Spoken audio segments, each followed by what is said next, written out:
Had a chance to catch up with Gus Bradley today, his weekly media availability. Really interesting stuff about accountability, about how the players hold themselves accountable, hold each other accountable, how the coaches hold the players accountable. And I thought really interesting that strategically how these guys do it. When they talk to a person by name, it's personal. When they refer to a guy by his number, it's professional. I thought that was kind of interesting. Here's Gus Bradley talking about all the fracas with Kenny Moore, Zaire Franklin, Julian Blackmon post-game on Sunday. Their comments, how is that dealt with by Bradley and his staff? I'm always me personally, a belief is hold people in high regard, give strength to those in need. And that I think goes through our organization. And I think with our players, there's venomous comments, and then there's comments that are uncomfortable. And sometimes, when there's discomfort, it can take you to better places. And I know Kenny Moore, been around him for years now, and have great trust in him and appreciate him as a teammate. And what you saw, Kenny will address players. He holds them accountable. He loves his teammates. He loves this organization. But he also knows that to go where you want to go, at times there's discomfort. And, when you're uncomfortable and you have great spirit, there's a chance for great growth. And he's addressed some things with our players and brought some things up. And, I think that's what he believes in. Sometimes in order for us to go, there's going to be challenging conversations and there's going to be uncomfortable situations. But through that, it can take us to better places. So he immediately came in and talked to me, and we had a visit. And I said, Kenny, just stand by what you said. You believe it. And, it might be enough discomfort that it takes us to a better place, and then we move on. And, we had good conversations. I said, now, there's ways to go about doing it, but I don't think he crossed the line. Just to kind of build on that, I mean, you guys have played a lot better defense over the past, month or so. So I guess first of all, how do you look at like what has turned this around so far? And then when you have, some of those comments, even when you guys are playing better, is that I guess an idea of like you have another gear that you guys can unlock? Sure. I think the way I look at it, Nate, is this. I've always said that you want to try to play your best football in November. That's very important to us, and we work through it. And I think we have gotten better in a number of areas. In November, the last, two quarterback ratings to takeaways to sacks to tackle for losses, the scoring points in the first quarter, second quarter, third quarter are all much better than they were, but the fourth quarter is not. The fourth quarter, we've given up more points than we have in years past. And that's the part now that we got to focus on. That's not to our standard. It's not good enough.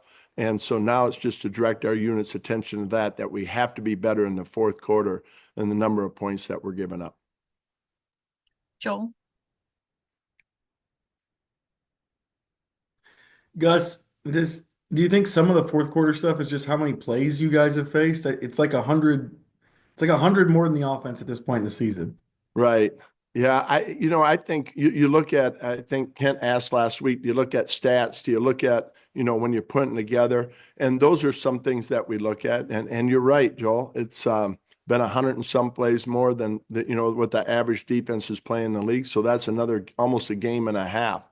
So I think we look at that part and just how do we take care of our players. But, I think the good defenses, the really good defense, man, they love the opportunity to go out there and play. And, we have to continue to build that mindset that, we get another opportunity to go out there. It's like sudden change.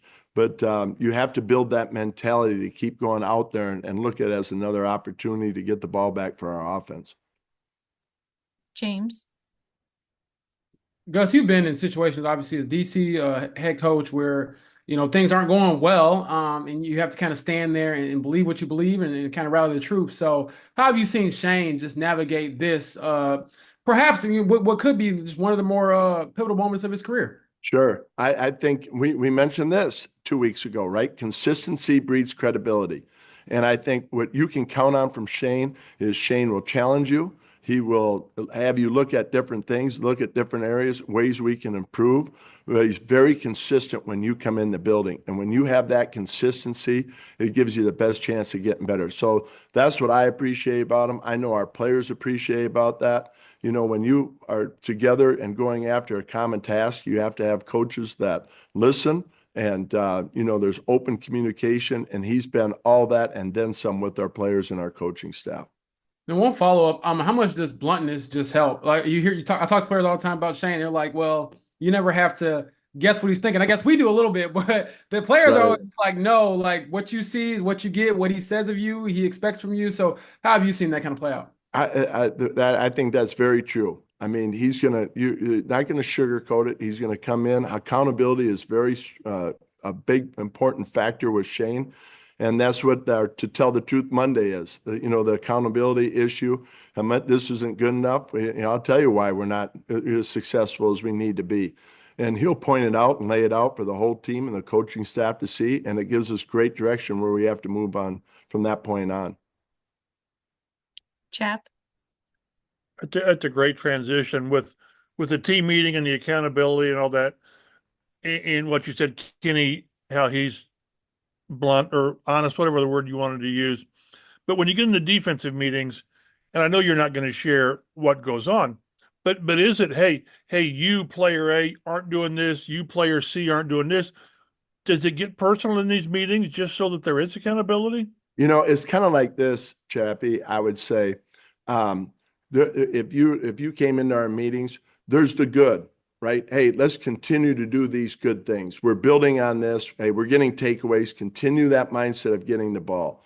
And then there's the tough parts, right? Hey, we're giving up these explosive plays, and the explosive plays, sometimes teams or units will break up and the position coaches handle it. We just choose to handle it all together as one.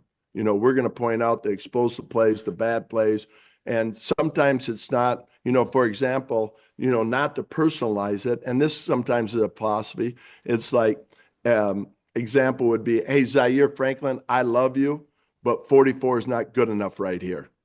And I think that takes the personalization out of it. I love Zaire Franklin, 44, we need better from you. 96, we need better from you right here. This isn't good enough, 23. We know there's a standard, and that's it. And then when you walk out of the meeting, hey, Kenny, let's go get better. I think that's part of it when you personalize it like that, because you want to make sure there's a difference between a challenge and attack. A challenge is about getting it right, and attack about who's right. And I think when you personalize it, sometimes it can be more of an attack, and you don't get much better from that. So we try to keep it in that kind of a mindset. And along that line, is it really you doing that in the positions as opposed to Kenny Moore saying, hey, look, this guy just screwed up royally. What's going on? It's a great question. I would say the unit has been like that. They'll call each other out, but I've seen it more this year. I've seen it more this year. Yeah, I've seen it more individually, where guys will either quietly go up to a person and say we need better. I've seen that. I've seen it happen in a position meeting when I've been in the position meeting, and I've seen it in a unit meeting. So I think there's peer-to-peer accountability. There's coach accountability. You're the strongest when it's peer-to-peer. And I think that's that's somewhat what Kenny was doing, was more the peer-to-peer accountability. And in his mindset, maybe he's done it face to face, maybe he's done it in the unit meeting, and it was an opportunity to demonstrate to the team, I'll say it to your face, or I'll say it, on a Sunday after a game. And as long as the unit takes it more as a challenge, and they know where Kenny's heart is, and I believe that's how they're going to take it. And in conversations with Kenny, that's where it was coming from. Thanks, guys. And then we have our last two, Joel and then Kent. Gus, I know Aaron Rodgers doesn't quite look like the Aaron Rodgers we think of, but with Garrett Wilson, Devontae Adams, Breece Hall, is this one of those weeks where you just talk about with your defense, but like the capabilities these guys still have, even if it's not all there on tape? Yeah, I would say, Joel, when you watch tape, you do see it there. I mean, they moved the ball on Arizona. They didn't do real good in the red zone area at times, but they were moving the ball, and their offense is playing better. They're more efficient, and they just just like anybody else, they're looking to catch rhythm.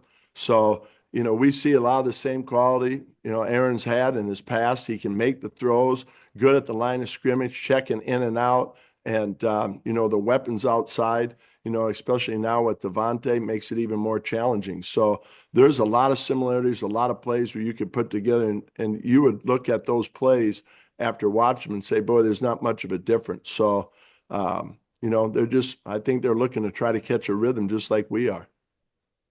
And then last one, Kent. Hey, Gus, when the offense is turning the ball over like they did this past Sunday, is your defense more risk tolerant in trying to go get the ball back? Do you go and ball hawk a little bit more as a defense when the offense is flipping it? I mean, there's conversations, about, hey, let's get one back. Let's get one back. Hey, we got to match their defense and then some. They just got one. We got to be better than that. And let's go do our stuff and let's go after the ball. My hopes is their ball hawk defense every play, regardless of the situation. But to answer your question, there are conversations about, hey, we need to get this one back. But it's not any special call or, hey, we're going to change it. I do think we've changed our demeanor a little bit in the fourth quarter, trying to get more opportunities to get the ball, maybe with play calls, a little bit more riskier, maybe to, get another possession for the offense. And it seems to come to us better when we just go out there and play the call that's called with the mindset that, we tell them in the beginning, every call we make is designed to get the ball back. And we try to build that mindset. So, but there is conversations about getting the ball back after we just turned it over. Thanks, Gus.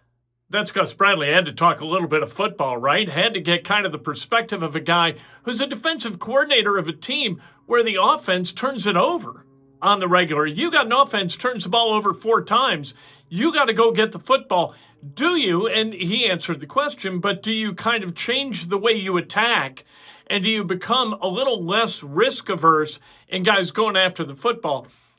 Interesting stuff from Gus Bradley talking about Kenny Moore, Zaire Franklin, and Julian Blackmon, and what they chose to say in the postgame, fueled by frustration. And who can blame them for being frustrated? Nobody wants to be 4-6. Nobody wants to look at the last 7 games of the season and say, you know what, boys, we got to go 5-2. After going 4-6, we got to go 5-2 to even have a shot at this thing.